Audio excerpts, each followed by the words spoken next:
Okay.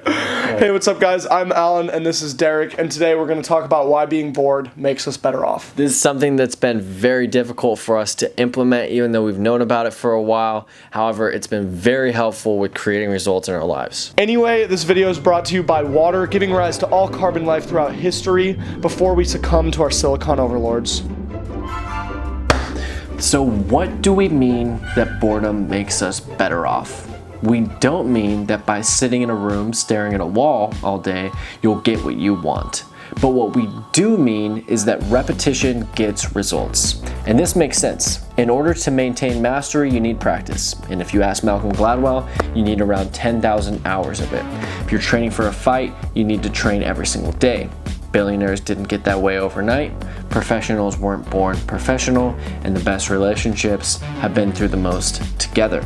And when you do things together, they get boring. However, if you can last through the boredom, then you have won. Because in anything that you are trying to achieve, longevity, consistency, and repetition are the most important variables.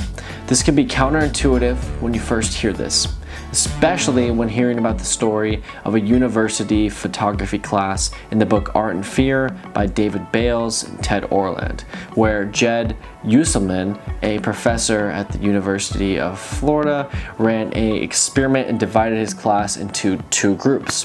One group was the quantity group, where they were graded solely on the amount of work that they produced. 100 photos would rate an A, 90 photos would be a B, 80 photos would be a C, etc. during the course of the semester. The other group was the quality group. They only had to produce one photo during a semester, but in order for it to be an A, had to be a nearly perfect photo. You might intuitively think that the quality group would produce a better photo because they had more time to work on it. However, you might be a little surprised to know that the quantity group ended up doing much better work because during the semester, they were busy experimenting with lighting, testing out various methods, and learning from their mistakes. Meanwhile, the quality group ended up speculating about perfection with nothing to show for it other than unverified theory and one mediocre photo. The tragic part is, even if you understand this, putting this into practice over long periods of time is very difficult because, you guessed it, boredom. But if you can somehow learn how to embrace the boredom during the journey, you will win, invariably. Derick and I have talked a lot about how to push through this boredom, and the best framework we have come up with is what we like to call level 1 and level 2 problems. Level 1 problems is the learning of the skill or the onset of challenges that you face when you start something new. Level 2 is the building of mastery once you are past the honeymoon phase of new learning. In level 2, there is a lot of repetition, and the onset of boredom will begin, but this is good because solving level 2 is where real results come from, and solving level 1 is where lots of enjoyment comes from. Another good way to describe level 1 is by calling it the chase. There's lots of new information and lots of anxiety, but also lots of enjoyment. Sometimes level 1 can be characterized by frustration when your ability is trained too far, but you'll go in and out of a flow state here and there. Level 1 problems can be seen across a spectrum of life's most fundamental human issues. In relationships, you see level 1 being the most fun, and it can also be called the honeymoon phase. Most movies about relationships are about the getting together of two people and how they meet. This is the level 1 problem, the joining together of possible into actuality. However, relationships are actually about level 2 problems. The struggle, the boredom, and the monotony. The years and the decades that arise beyond the short duration typically depicted in film. In the pursuit of money in sports, we see this as well. The montages of building the businesses or the athlete getting ready for a fight. The montage are the quick part with lots of fun and dramatic music, but in real life, this would be the longest part of the movie. Or like with romance, the actual relationship is the longest part, not the initial buildup. Culture glorifies level 1, but reality rewards level 2. I'll say that again.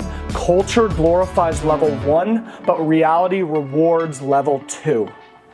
I will watch myself and others lose themselves in the indefinite pursuit of new, moving forever from one new thing to the next. We all know friends of ours who fall into the endless cycle of the grass is always greener, jumping from one thing to the next. I have friends in their 30s who have jumped around for over a decade, never committing to one thing, but making no commitment is the commitment. Not making a decision is a decision. So this is what me and Derick are talking about.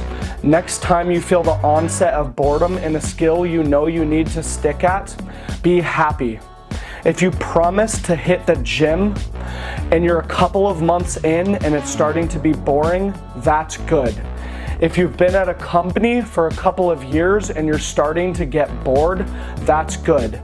If you have good friends, but sometimes you wonder if it could be better, that's good. Once you feel the onset of boredom, be happy. It means you are on the field. Now is the time to really prove what you can do, because boredom is a compass to the action that needs to be taken.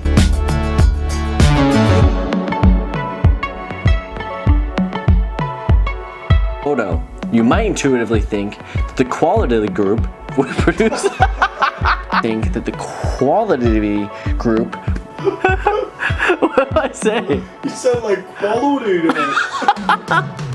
That the qualitatively group What are you doing? You did it again. the qualitatively group Alright, stop bro, I am psyching myself with that word. Oh, man.